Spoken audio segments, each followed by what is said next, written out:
자, 방금 보신 것처럼 서울 집값이 다시 들썩이자 정부가 결국에는 대출을 죄는 규제 카드를 꺼내들었습니다. 관련 내용은 석병훈 이화여자대학교 경제학과 교수와 함께 짚어보겠습니다. 교수님 어서 오십시오. 안녕하십니까. 어서 오십시오, 교수님. 첫 가계부채 대책, 사실상 첫 번째 부동산 대책이 나왔다 이렇게 봐도 될 것 같은데요. 어떤 내용들 눈에 좀 들어오셨습니까? 지금 주목할 만한 내용들은 크게 봐서 한 5가지 정도가 예. 되겠습니다. 그런데 그중에서 일부는 저도 예측을 했던 것이고요. 일부는 사실 예측하지 못한 내용들이 있습니다. 예. 먼저 5가지를 말씀드리면 첫 번째는 집값 소득 상관없이 주담대 한도를 6억 원으로 제한한 거, 그다음에 주담대 이용 시 6개월 내 전입 의무를 도입한 거, 예. 그다음에 대출 만기를 최장 30년으로 축소한 거, 그다음에 생애 최초 주담대 LTV를 70%로 하향 조정한 거, 소유권 이전 조건부 전세 대출 금지한 것, 이것이 사실 주목할 만한 규제인데요. 이 중에서 사실 제가 예측을 하지 못했던 것은 첫 번째 그 집값 소득 상관없이 주담대 한도를 6억 원으로 한정을 지은 것입니다. 이것은 그동안에 금융당국에서 우리가 대출 규제를 했던 원칙 중에 하나, DSR 규제의 원칙은 자신의 소득에 대해서, 즉 상환 능력 범위 내에서 대출을 받아라 하는 게 기본 원칙이었거든요. 그런데 이것은 고소득자들이 자신의 소득이 높기 때문에 상환할 수 있는 만큼 대출을 받게 되면 더 많은 대출을 받고, 그래서 고소득자 중심으로 사실은 뭐 강남 3구라든지 용산구 같은 고가 지역의 주택 구매가 가능했고, 이것이 부동산 가격 상승을 유발했다라고 금융당국이 지금 판단한 것으로 보입니다. 그래서 이러한 원칙을 깨고 소득과 상관없이 무조건 6억까지만 대출을 받아라 라는 새로운 지금 규제를 들고 나온 것으로 보여서 앞으로 상환 능력과 상관없이 대출 규제를 하겠다라는 새로운 정책 기조를 보여주는 것으로 보여서 이 부분이 저도 예측을 하지 못했던 것이라서 좀 충격적이다. 시장에서도 상당히 충격으로 받아들이고 있다. 이렇게 보고 있습니다. 네. 취지는 알겠는데 그 강도가 예상했던 것보다 조금 세서 많은 분들이 지금 놀란 상황입니다. 가계대출 증가폭이 저희가 뭐 많이 늘었다 이런 소식들 자주 전해드린 것 같은데 구체적으로 얼마나 늘었길래 이렇게 대출을 조인 겁니까? 예, 가계대출 증가폭은 3월 달까지만 해도 전월 대비 0.7조 원밖에 안 늘어나서 좀 줄어드는 것처럼 보였는데요.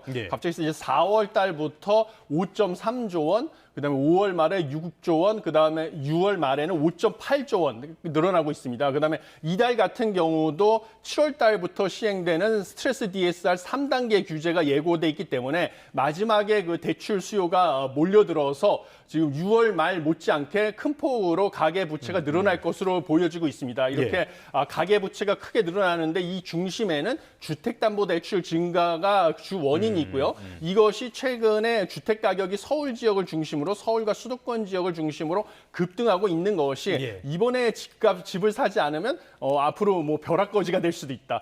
집값이 더 비싸져가지고 영원히 집을 못 살 수도 있다라는 불안감을 자극하고 이게 영끌 수요를 부추기고 있다라고 판단을 해서 이렇게 무리한 강력한 그 대출 규제를 들고 나올 수밖에 없는 지경으로 내몰렸다 이렇게 보여집니다. 어떻게 보자면 말씀하신 것처럼 문재인 정부 초기 때 부동산 과열 현상 이런 것들이 재현되는 거 아닌가 이런 우려는 분명히 있을 것 같아요. 그래서 강력한 대출 규제를 내놓은 것 같은데 왜 6억 원입니까? 예, 지금 6억 원이라는 대출 한도를 왜 정했는지에 대해서 공식적인 설명은 없었던 걸로 알려져 있습니다. 그렇지만 이제 백브리핑 같은 것에서 이제 금융위 고위 관계자의 발언에 따르면요, 이 6억 원이라는 것을 30년 만기로 빌릴 경우에는 원리금 상환액이 약 300만 원이라서 이것은 우리나라 평균 가구 소득을 고려했을 때 상당히 큰 수준이다. 그래서 갚을 수 있을 만큼만 빌리도록 한다는 원칙을 적용했다라고 얘기를 했다라고 보도가 됐습니다. 그렇지만 실제로 이 6억 원 이상의 대출자라는 것은 전체 대출자의 10% 미만인데 이들이 사실은 그동안의 DSR 규제 하에서는 고소득자들입니다. 상대적으로 고소득자이기 때문에 이 고소득자들이 대출을 많이 받아서 이들이 사실 이번에 집값 상승의 도화선이 됐던 것은 토지거래 허가제가 해제가 되면서 집값이 급등했던 강남구 그다음에 서초구, 송파구 그래서 다시 서울시에서 토지거래 허가제를 확대 지정을 할 수밖에 없었던 용산구 같은 핵심 지역이었거든요. 이곳에 집을 살 수 있던 것들이 이제 고소득 맞벌이 부부들이었는데 이들에 대한 대출 규제를 타겟팅하기 위해서 6억 원이라는 이 한도를 들고 나온 것으로 보여집니다. 실제로 이 데이터를 보면 서울에서 뭐 노원구, 도봉구, 강북구나 금천구, 관악구, 뭐 구로구, 중랑구 이런 지역을 제외한 나머지 지역이 사실은 6억 원을 넘어가는 대출을 받을 수 있는 그런 지역이라는 것이 드러났고요. 6억 원 이상의 대출을 받으려면 상당히 DSR 규제 하에서도 고소득자만 제한이 되는 해당이 되는 사안이다 보니까 이런 고가 주택 지역, 그다음에 고소득자를 타겟팅해서 들고 나온 수치다 이렇게 보시면 되겠습니다. 네. 그런데 기존의 주택을 보유하고 있던 사람들에 대한 주담대도 막힌다고 하는데 이건 어떤 이야기입니까? 예, 이번에 그 규제 같은 경우는 사실상 1가구 1주택 원칙을 강제하는 것이다라고 지금 보여지고 있습니다. 먼저 다주택자 같은 경우에는 수도권과 규제 지역, 지금 규제 지역은 용산구, 그다음에 강남 3구인데요. 규제 지역 내에서 추가로 주택을 구입하기 위한 주택담보 대출이 전면 금지가 됩니다. 그래서 주택담보대출 비율 LTV 상한이 0%가 적용되기 때문입니다. 그래서 대출을 통한 추가 주택 매입을 불가능하게 만들겠다라는 것이 이번 규제의 핵심이고요. 그다음에 1주택자의 경우에는 다른 주택으로 이사를 하기 위한 소위 말하는 갈아타기 위한 목적의 대출만 허용이 됩니다. 그런데 이때도 엄격하게 규제가 들어오는데요. 무엇이냐면 6개월 내에 기존에 보유한 주택을 처분해야 되는 조건이 따라붙습니다.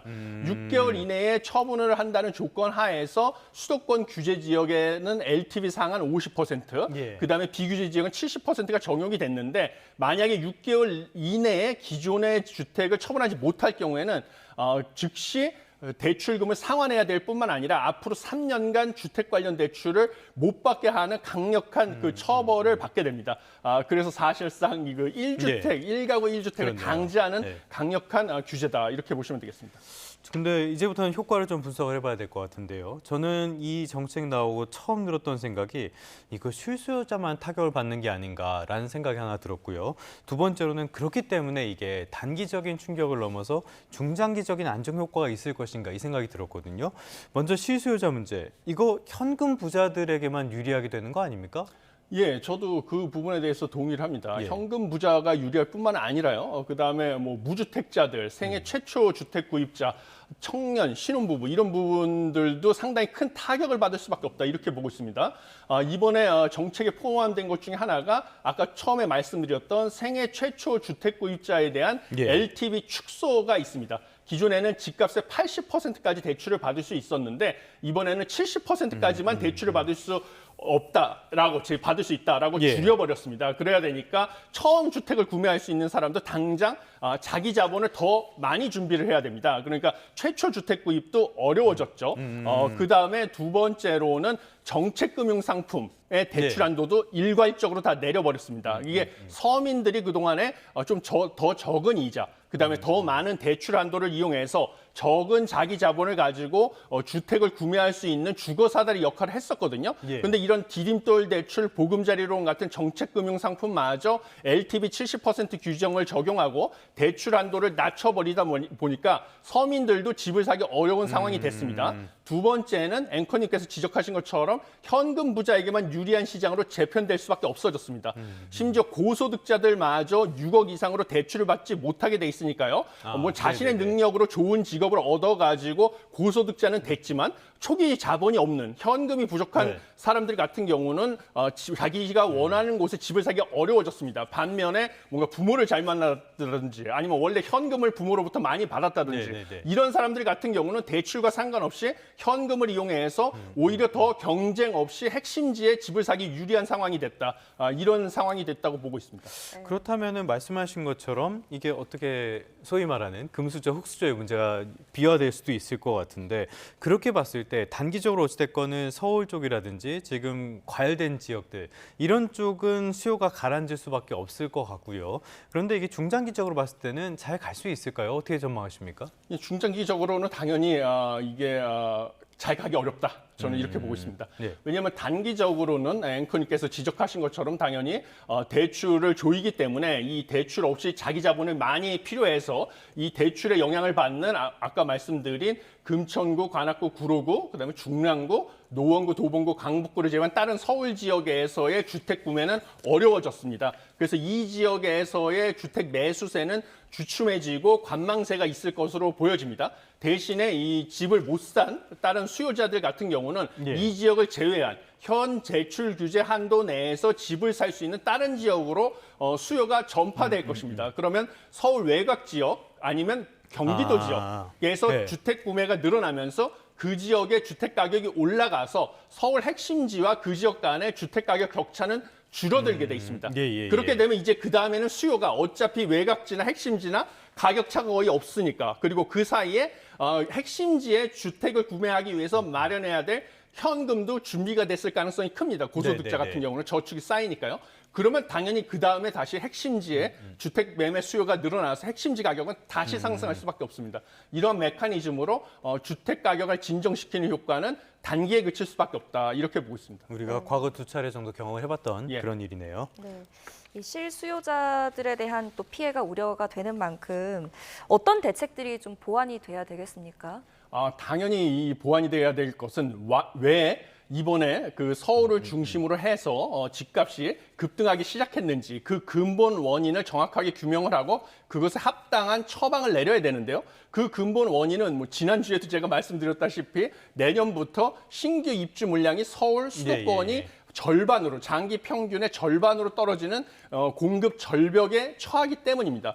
그러면 내년부터 원래 신규 입주 물량이 늘어났을 때 잔금을 갖다가 전세를 주면서 치르는 사람들이 많아서 전세 가격이 안정되는 경향이 있습니다. 그런데 내년에 서울의 신규 입주 물량이 장기 평균보다 절반으로 내년부터 떨어지기 때문에 그러면 전세 가격이 급등을 할 것이 뻔해지고요. 전세 가격이 급등을 하게 되면 갭 투자도 늘어나고 전세 살 바에는 차라리 난 집을 사겠다 이런 사람들도 늘어나기 때문에 전세 가격, 집값 다 상승을 하는 이런 게 예측이 돼서 당장 집을 사야 되겠다라는 수요가 몰렸기 때문입니다. 그래서 이 문제를 해결하기 위해서는 결국 서울 같은 핵심지에 수요가 많은 지역에 신규 주택 공급이 조기에 늘어날 것이다라는 신호를 줘야 되거든요.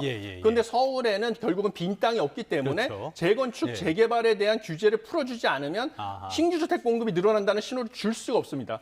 그래서 재건축, 재개발에 대한 규제를 좀 풀어주는 그런 정책이 필요하고요. 그렇지만 현 정부에서 추진하는 정책들은 대부분이 공공임대주택을 통해서 공급을 늘리겠다라는 것인데 이것은 주택을 구매를 하고자 하는 것에 대한 수요에 적절한 처방이 아니다. 임대주택을 원해서 지금 집을 사는 게 아니거든요. 그렇기 때문에 이러한 다른 처방이 있어야 된다라고 보고 있습니다. 알겠습니다. 또 하나 좀 살펴봐야 될 게요. 이런 것들이 너무 유예 기간 없이 하루 만에 시행이 돼서 이게 시장에 좀 혼란을 줬다. 또 하나는 대통령실에서 처음에는 이거 우리 대책이 아니다라고 나와서 더더욱 혼란을 준 측면들이 있는 것 같아요. 어떻게 보십니까? 예, 그렇습니다. 이게 사실은 원래 규제가 발표가 되면 예. 규제가 시행되기 전에 마지막으로 좀 연끌을 해가지고 집을 사든지 무엇을 하든지 하겠다는 수요들이 몰릴 수밖에 없습니다.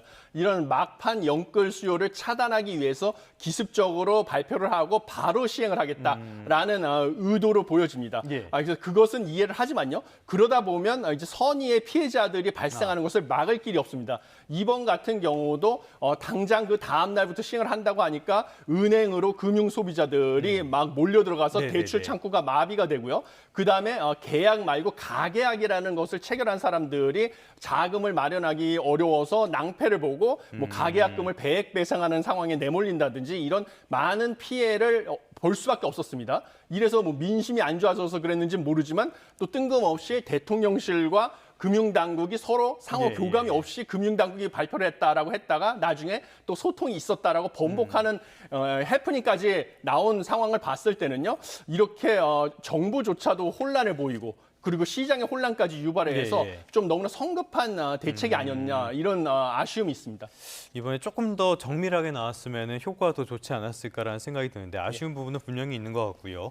조금 전에 가계약 체결한 분들 말씀을 해주셨는데 이 기준 자체가 아직 명확하지는 않은 것 같아요. 가계약 체결한 분들은 대출을 이 기준에 따라서 받는 겁니까? 예전 기준에 따라서 받게 되는 겁니까? 지금 발표에 따르면요. 가계약이 아니라 실제로 계약을 체결한 사람만 지금 예전 기준에 따라서 전세 계약이든 매매 계약이든 예, 예, 대출 규제를 적용을 받고요. 가계약은 인정이 되지 않는다라고 지금 보도가 된 것으로 알려져 있습니다. 네네네. 그래서 가계약자들 같은 경우 상당히 패닉에 빠져 있다 이렇게 지금 알려지고 있습니다. 알겠습니다. 굉장히 어려운 문제. 이렇게 해서 그 뜨거운 지역들, 과열 지역들의 부동산 문제는 어느 정도 제어를 할 수 있을 것 같은데 지금 부동산 시장의 또 다른 문제라면 역시 양극화 문제잖아요. 이런 부분들은 어떻게 손봐야 될까요?